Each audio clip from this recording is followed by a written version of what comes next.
It's not about Russia. Scholar on what's behind U.S. desire to interview Assange. The U.S. Senate Intelligence Committee has requested Julian Assange testify in the case of alleged Russian meddling in the 2016 U.S. presidential election.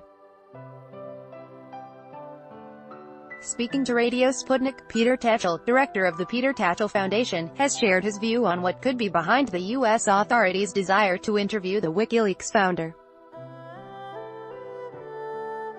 Sputnik, what do you think about the request by the U.S. Senate Intelligence Committee now for Julian Assange to testify in its probe into Russia's alleged 2016 election tampering?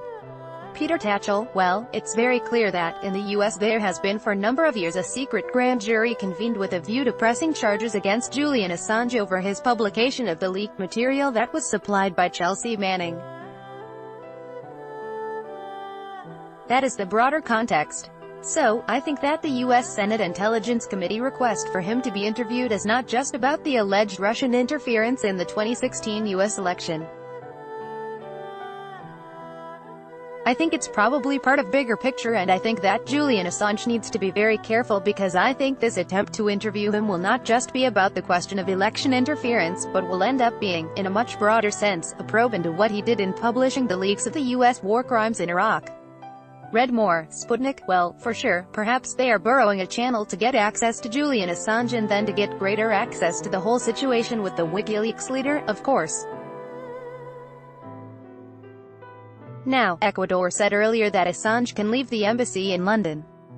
Is this an indication that he might be evicted from the embassy soon? I mean, this question has been going on now, it's banging on the bottom for a number of weeks and months, and we are expecting Assange to be released out of the embassy, but obviously there is political and legal impasse. Do you believe that he is going to have to leave the embassy soon, or this impasse just can go on without any time limits? Peter Tatchell, initially, the statements from the Ecuadorian president some weeks ago indicated that he might even be forced out of the embassy by the Ecuadorians, but since then subsequent statements by President Moreno have indicated that he won't be forced out unless the United Kingdom government can guarantee that he won't be extradited to the United States to face those charges over publishing details about U.S. war crimes and other abuses.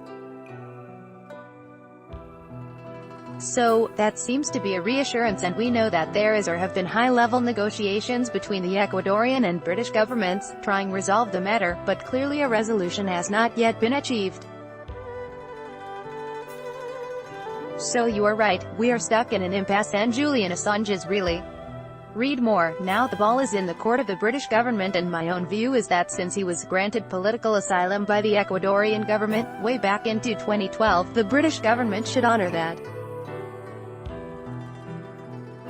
You know, under the Refugee Convention of 1951, which Britain has signed and pledged to uphold, states are duty-bound to recognize and accept political asylum that has been granted by other states.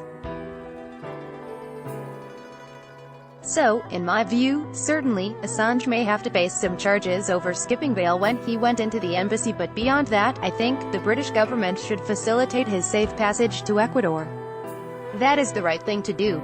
There is no public interest in continuing to hound him, Julian Assange, at all. Read more. The views and opinions expressed by Peter Tatchell are those of the contributor and do not necessarily reflect those of Sputnik.